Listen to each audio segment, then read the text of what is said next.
Sveiki, čia Šalės ir pristatau jums naują žaidimą, tai yra Oazis.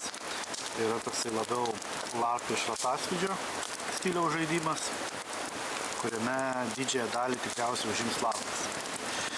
Šiame žaidime jums reikės išgyventi, plius šiame žaidime bus veikėjai, kaip animatoriai dabar mėgsta sakyti, zombiai, kurie turėtų duoti šitam žaidimui, šitam projektui šiokį tokį naują prieskonį. Gal net ne naują, tokį seną prieskonį, bet tiesiog bus linksmiau.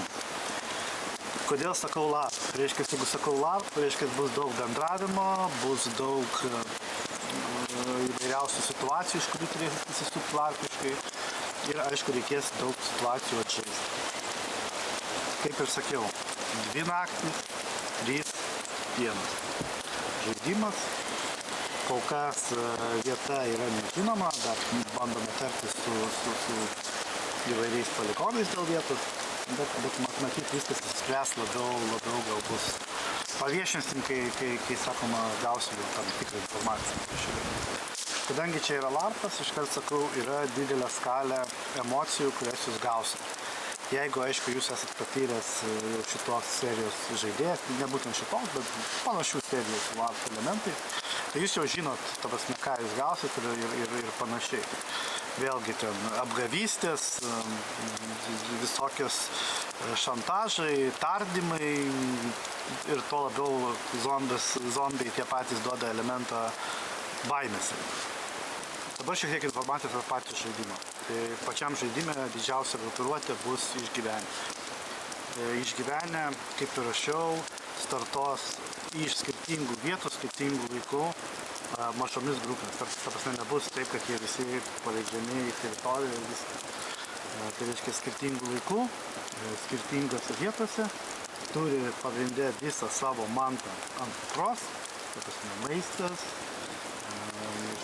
miegojimui, maisto gaminimui, kažkas, vanduo, parūkyti ir taip toliau. Tai tikslas, pats pirmutinis tikslas tų išgyvenus yra pasiekti oazę.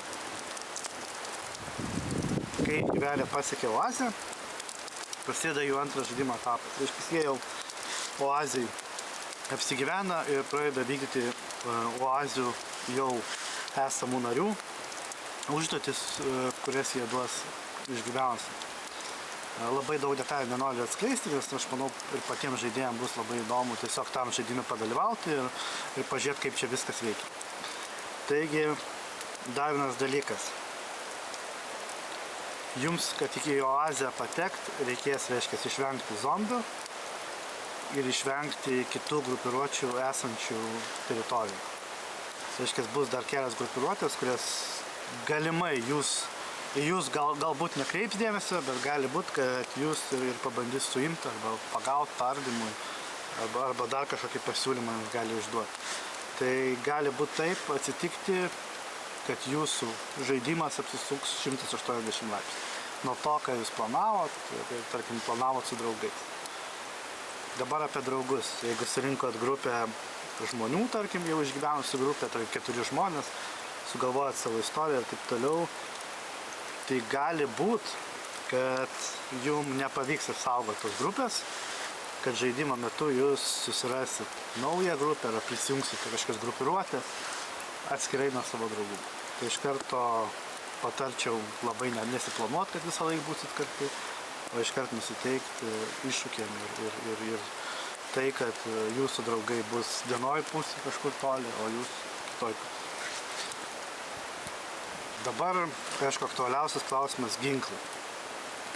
Ar galės naudotis visi ginklais, automatinis, klasė ir taip toliau.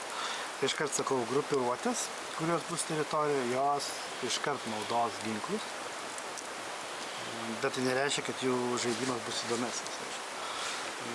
O išgyvenę turės tos ginklus užtarnauti. Aišku, kadangi jie pradės grupėmis startuos, tarkim 4-5 žmonės gali turėti 1-2 pirmos klasės ginklą arba pistoletą grubiai, su kuriuo galės gintis nuo zombių ir visų kitų. Užtat jiems yra tikslas pasiekti oazę ir tada susitarimo būdu arba būtent reikės čia jau larpinti, įsidėrėti ginklą arba jį užsitarnaut, atliekant užduotį. Dar šiek tiek dėl grupiruočių. Tai grupiruotės, aišku, automatiškai nebeturės užduoties išgyventi, jie turės kitas užduotis. Tai, tarkim, kažką apsaugot, padaryti pasalą, išvalgyti teritoriją ir visokias panašias karinės užduotis. Aišku, bus daug ir kitų larpinių užduočių, kaip tarkim sabotažas, integracija į kažkokią grupiruotę savo nario ir panašiai. Tai tikrai bus pakankamai dinamiškas žaidimas. Šiame žaidime pinigų nebus. Todėl visa ekonomika bus pagrįsta barteriu, tai yra mainau daiktą į daiktą arba daiktą į paslaugą ir taip toliau. Tai kaip galite numanyti jau iš anksto, kad bus galima parduoti, mainyti, keisti vandenį, maistą, kurį atsinešėt. Galit keisti kulkas, informaciją pardavinėti už tam tikrus daiktus ir taip pat questinius items. Kas ir bus, kaip sakoma, šio žaidimo dalis. Vanduo ir maistas. Tai kaip jau kalbėjau apie ekonomiką, jie yra dalis žaidimo. Tai čia galima bus juos ir prarasti, ir surasti, ir atimti, ir dar. Aišku, jūsų firminių gamintų dėžutį sudėtų kažkaip kotletų, košės ar dar kažką tikrai niekas netiminės. Bet bakalėjinės prekės, tai aš manau, kad tikrai gali būti, kad paimti.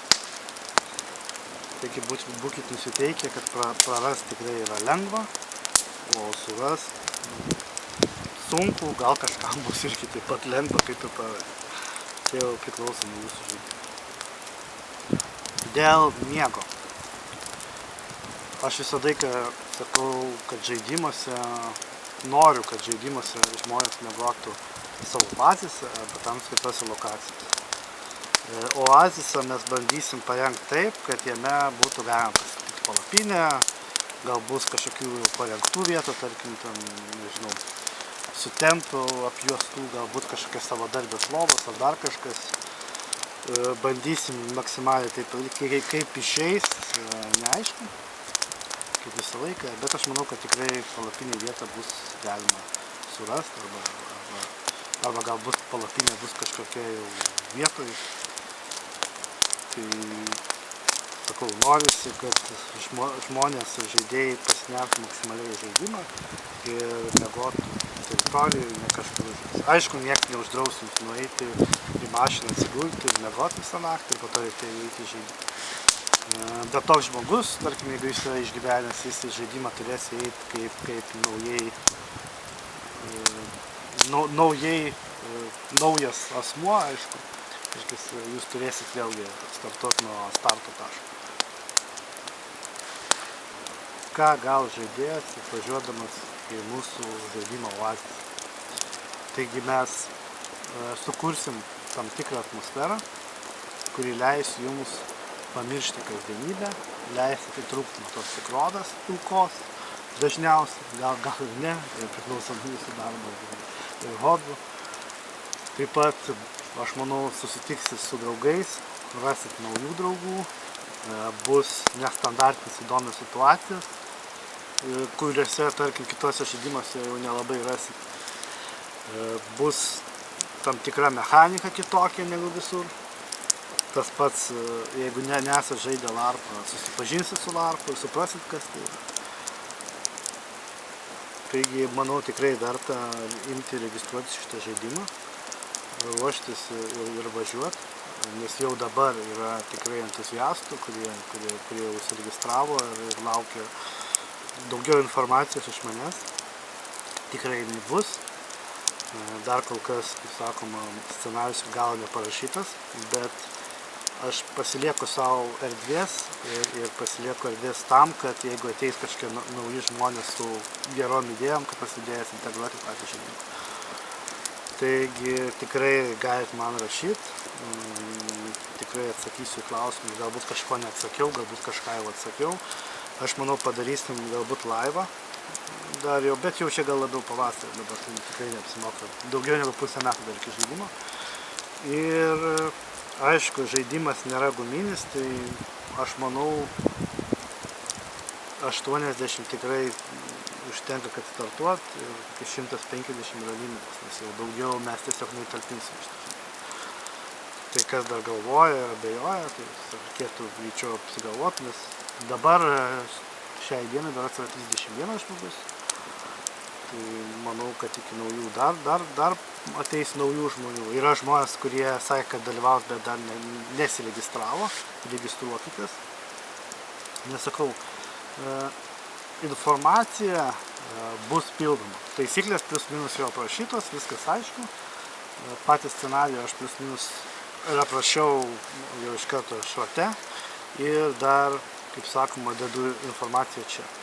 Dėl taisyklių kažkokių sunkesnių, specialių papildomų, aš manau taip pat gali būti, kad nufilmuosim video, kad būtų visiems aišku ir suprantama.